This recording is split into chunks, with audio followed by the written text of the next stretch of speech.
1993, and two big-budget game companies, LucasArts, known for their Escape from Monkey Island series, as well as...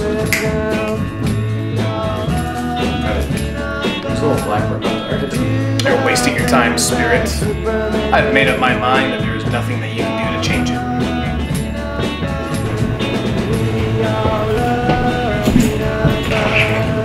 Well, thank God you can make it. So, I think we've been hearing Nathan's voice everywhere. We're thinking it's like a ghostly aspirate. Take 3. Talking parts in this one so we can wrap this up. Right. Okay. So Nathan says, but I want to come back to life. So I'll pause before I talk and then I'll say, Jared, what time is it? Jared, you're going to look at your watch or your phone or whatever. You can look at your hand, I guess. And, yeah. Rock. And, you know, read off 7:30 or 8:30 or whatever. Casey, you're going to follow that up by saying, Chili's closes in 30 minutes.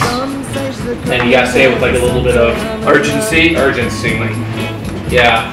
And then I'll say, and there's the conflict. And then Mike, you're going to be like, eternal rest it is. We'll give you fucking conflict. So there you have it, the James Bond series on PlayStation 1. Some good, some pretty decent, but all in all, not a bad series and not a bad way to start off Cody's Classic series as well. Tune in next time. We're going to go over the 1, 2, and 3 extreme titles on PlayStation 1.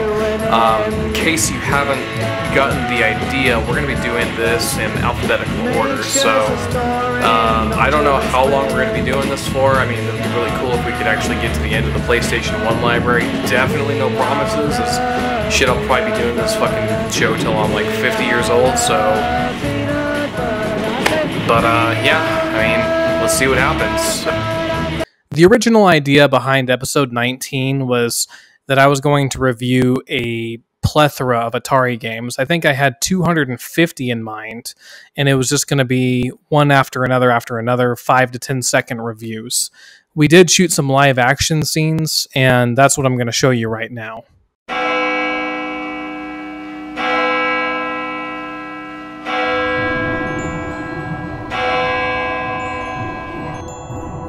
We in Canyon Park right now? I spent a lot of my childhood here. What year is this? Well, if this is the year that I got into retro gaming, it's 2001. And since you're here with me, should I assume that you had one of those muffins as well? Like I said, not a real doctor. Fair point. Alright, Cody. Now that we're here, we need to figure out what got you into retro video games. Well, I grew up with PlayStation and MS-DOS. When I was younger, I did hit the arcades up quite a bit. I remember my mom was really great at playing Pac-Man. She mentioned that they grew up with an Atari 2600 gaming console. Go on. Let's see, Atari.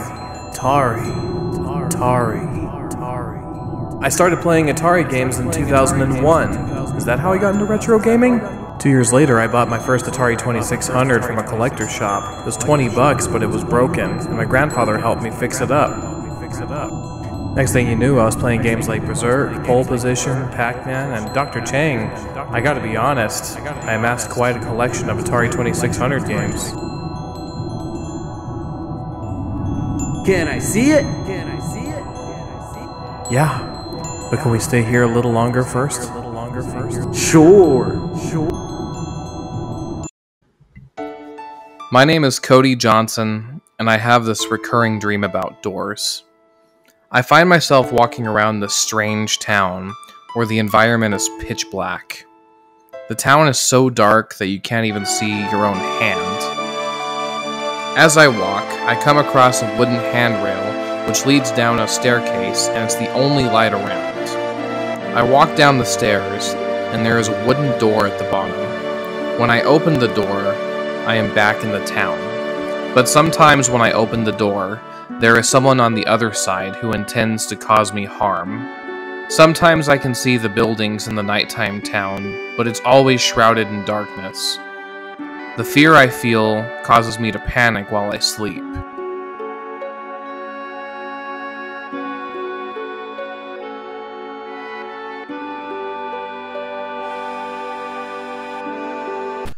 A wizard, a warrior, a Valkyrie, and an elf. These are the main characters in the Smash Atari game Gauntlet. Ah, Gauntlet. What a series! And we start off with this one. Wait, what the hell is this? Oh, this isn't Atari's Gauntlet. This is Gauntlet by Answer Software, which predates the dungeon-crawling masterpiece I was just referring to by 2 years. So the object of this game is to carry glasses of water to ceremonial fires and put them out while dodging tomahawks. I like this game, but the odds of coming across a copy is basically the same as finding a winning lottery ticket. In Ghost Manor, I don't even know what's going on. Playing tag with the friendly ghost. Next game. Ghostbusters on Atari is surprisingly similar to the one released on the NES a few years later. You buy Ghostbusting gear from Target, not from Walmart, because Walmart sucks! Real talk though, I wonder if the Ghostbusters sell these items to stores and then buy them at a higher price, because if that's the case, I would really like to discuss vacation destinations that totally aren't pyramid schemes with them.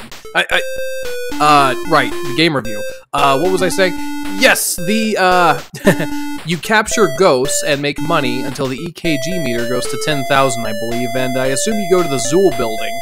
But that didn't work when I tried, so I'm moving on to the next game. Golf is, and I'm not trying to be funny, one of the worst sports games on the Atari. The way he swings the club is counterintuitive to golfing. He looks like he's playing baseball at certain angles, and why is he larger than the trees on the golf course?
morning and welcome to NES Sports Closet, where today we're going to be reviewing WWF. Sometimes I go back and watch our earliest efforts to remind myself what it is that we're making these videos for. This is awesome. I actually get to do a game by myself for once. This is... Sorry I'm late. I had a date with some Indonesian food late last night and I just been on the toilet for hours! Anyway, it's been a pathetic match last night. Hulk Hogan was facing off with the $6 million man, and I was really depressed because I was betting the Mafia that Hulk Hogan was going to win that match, and yet, out of nowhere, loss. $1 Million Man totally defeated Hulk Hogan like he forgot all of his moves. He was just walking around and walking around. He didn't know anything of what was going on. Did you watch the match last night? As of the date that I'm recording this, the original Johnson Brothers video on the old channel is 8 years old. The Spurs weren't even playing last night. It's our... Did I say they were playing? I just said Spurs. Well, I'm just saying... Maybe I was making Spurs. It's our editorial duty... Maybe I was making conversation about Spurs. It's our editorial duty to make sure that we're ready for the morning show. Yeah, we're supposed to be talking... I mean... And now with a little bit more motivation, I decided it was time to get back to work on the Atari video. Bobber is weird. You are a purple one-eyed alien who freezes beanies. You know, the ones with the propellers... to collect them. Oh, and rockets too, of course. Not great, 20th Century Fox. That's 2 strikes so far. Berserk was one of my personal favorites. You enter these rooms and you shoot deadly robots who get faster with every room that you traverse. But these robots also kill themselves pretty frequently. I highly recommend this one. Simple and addictive. Blackjack. It's fucking Blackjack. People bought this. Blueprint. A lot to unpack here. There's this girl being chased by what looks to be an overstuffed sausage. We've got music that reminds me of Ed, Edd n Eddy, and you play as this boy in a green shirt who goes to houses and like BMX AIRMASTER. Extreme sports games came pretty late in the Atari's life, and they were usually decent. This one could have used a little bit more variety, but hey, it's Atari, perhaps. Bobby is going home, an adventure platformer for the 2600? You better believe it. Only Bobby appears to be wearing a dress and no pants. This game is actually pretty good, but it was never released in North America, unfortunately. Bowling. Yes, it certainly is.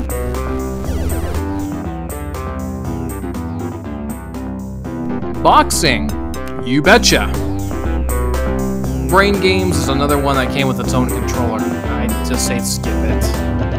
Breakout is kind of like a colorful version of Pong where you break open bricks.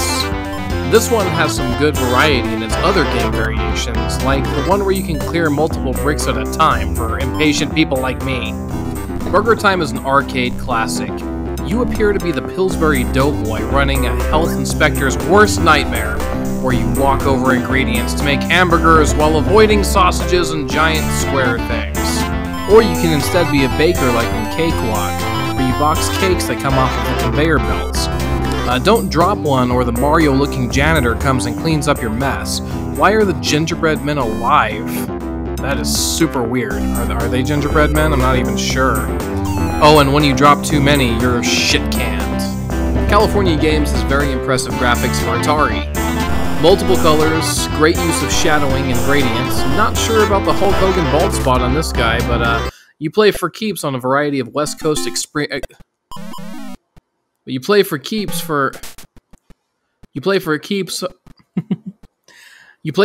on a variety of West Coast extreme sports.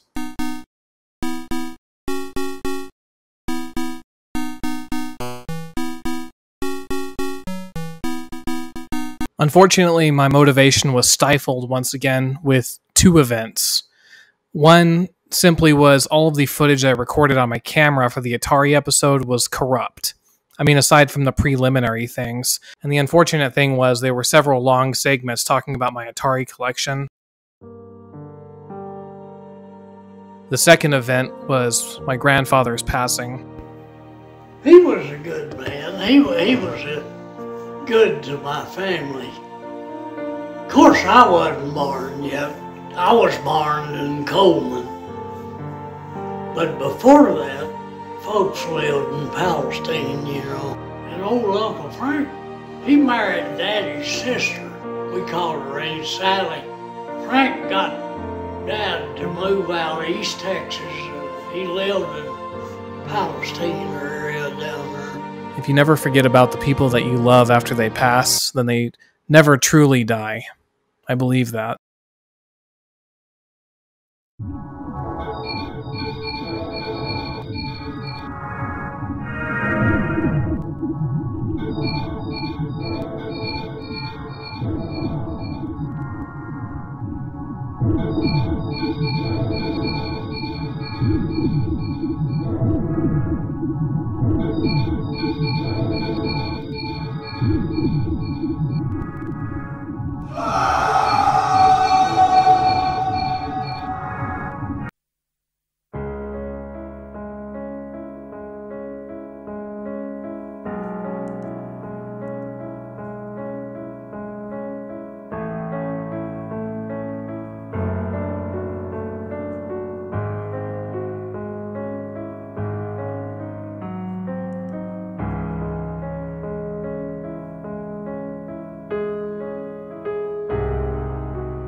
Elliot went all best well leaves don't snam on most guy.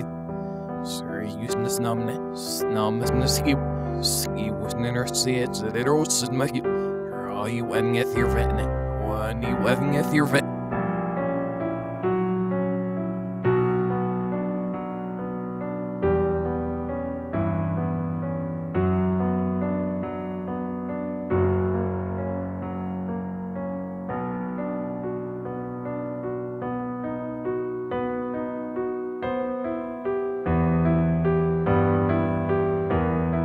There was still one more piece to the puzzle that I had to put together before we could make the next episode.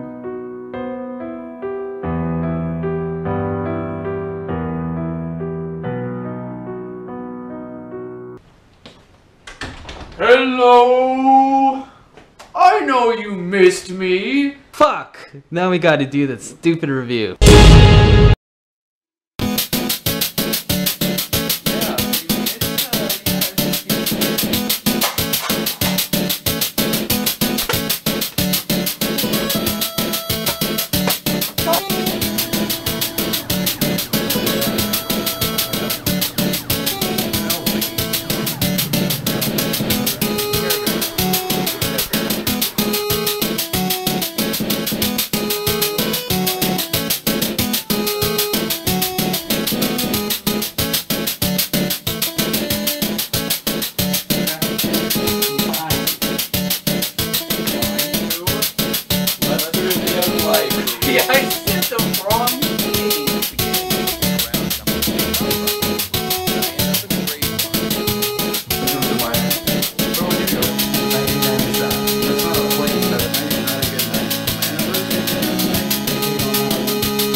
Taking our stuff and then they sue me.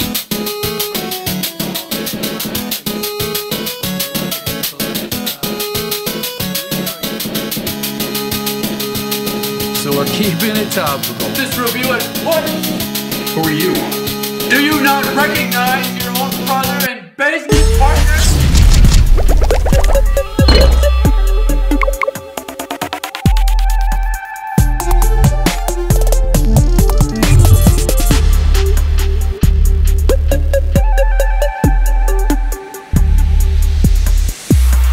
Well, we are starting off strong with a game that has the audacity to put 3D in the title.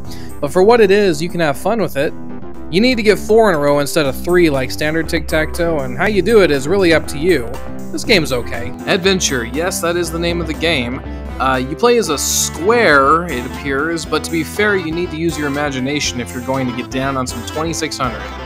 Why, no, those aren't giant ducks. Silly, they're dragons. This game was a bestseller, albeit a simple game, and all adventure RPGs owe a tip of the hat to Adventure from 1980. Good game. In Adventures of Tron, you look to be a guy wearing a baseball cap, taking elevators controlled by a stripper pole, you know how it goes, collecting flying things, and dying whenever you touch toilet seats.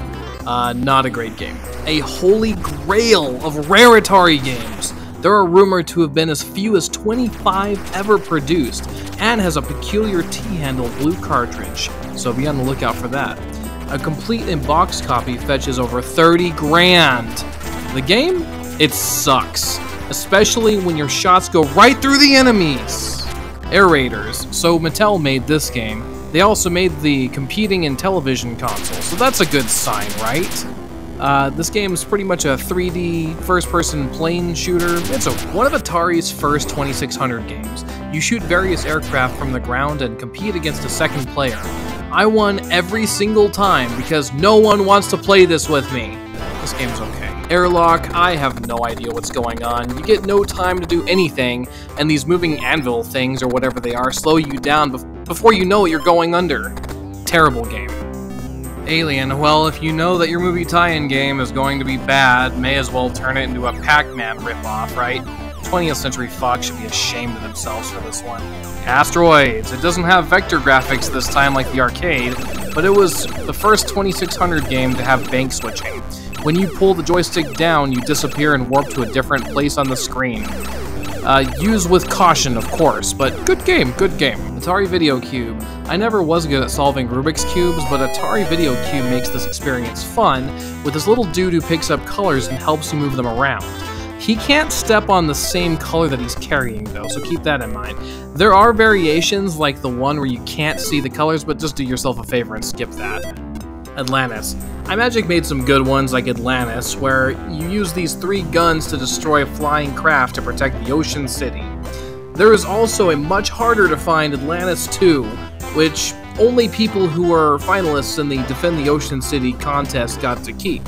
It's the same game with a lower score counter so players don't max it out. Bank heist. So imagine you're the world's worst bank robber, staking up banks for $10, $20, or even $30, and evading police until your gas runs out. This game is okay for a little while. Barnstorming. Cool sunset, lackluster game. You fly around trying to evade birds and other obstacles and fly through barns. Basic programming. You can allegedly program games with this, but good luck with that. It also comes with a keyboard controller. This is not my cup of tea at all. Basketball. It's one-on-one action with a blue square for a ball. It's entertaining for about, I don't know, 2 minutes. Battlezone is impressive graphically, I'll give it that, but trying to evade enemy fire is almost impossible at times. I do really like the simple radar. Battlezone is pretty good. Beam Rider is not my favorite Activision game, but it does remind me of Tempest, which was never on the 2600 even though it should have been. This one's okay.